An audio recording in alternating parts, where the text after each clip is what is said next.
Um, some of them are going to sound like, well, you've heard it before, but it's worth re-emphasizing. I think the first is you need to work, depending upon how well you want to do, and particularly if you're starting a company, you need to work super hard. So what does super hard mean?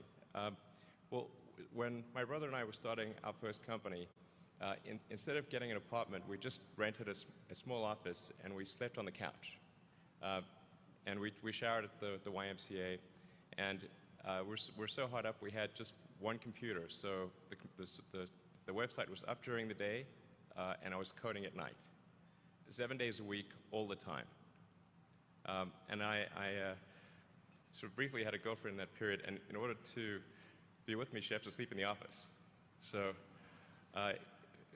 work hard, like I mean, every waking hour. That's the thing I would say, particularly if you're starting a company. And I mean, if you do simple math, say like, okay, if somebody else is working 50 hours and you're working 100, you'll get twice as much done in the course of a year as the other company.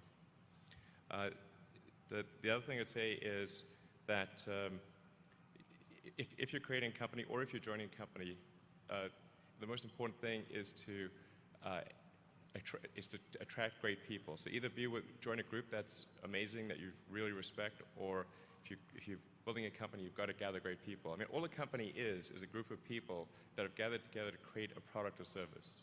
And so depending upon how talented and hardworking that group is, and the degree to which they are focused cohesively in a good direction, that will determine the success of the company.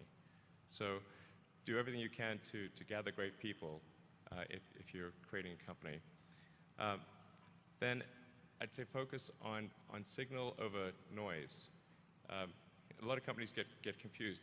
They spend money on things that don't actually make the product better. So, for example, at Tesla, we've never spent any money on advertising. We put all of the money into R&D and manufacturing and design to try to make the car as good as possible. I think that's the way to go. So for any given company, just can keep thinking about, are these efforts that people are expending, are they resulting in a better product or service? And if they're not, stop those efforts. And then the final thing is to sort of don't just follow the trend. So you may have heard me say that it's good to think in terms of the physics approach, or first principles, which is, rather than reasoning by analogy, you boil things down to the most fundamental truths you can imagine, and you reason up from there. And this is a good way to figure out if something really makes sense, or if it's just what everybody else is doing.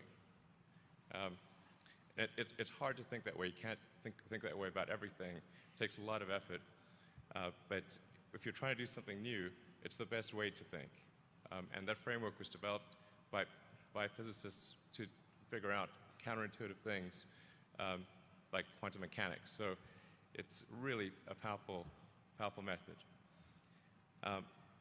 Anyway, so that's, and then I think that the final thing I would encourage you to do is, now is the time to take risk. You don't have, you don't have kids. Your obligation. Well, sorry. Probably don't have kids. But as you get older, your obligations increase. So and once you have a family, you start taking risk not just for yourself, but for your family as well. It gets much harder to do things that might not work out. So now is the time to do that before you have those obligations. So I would encourage you to take risks now. Do something bold.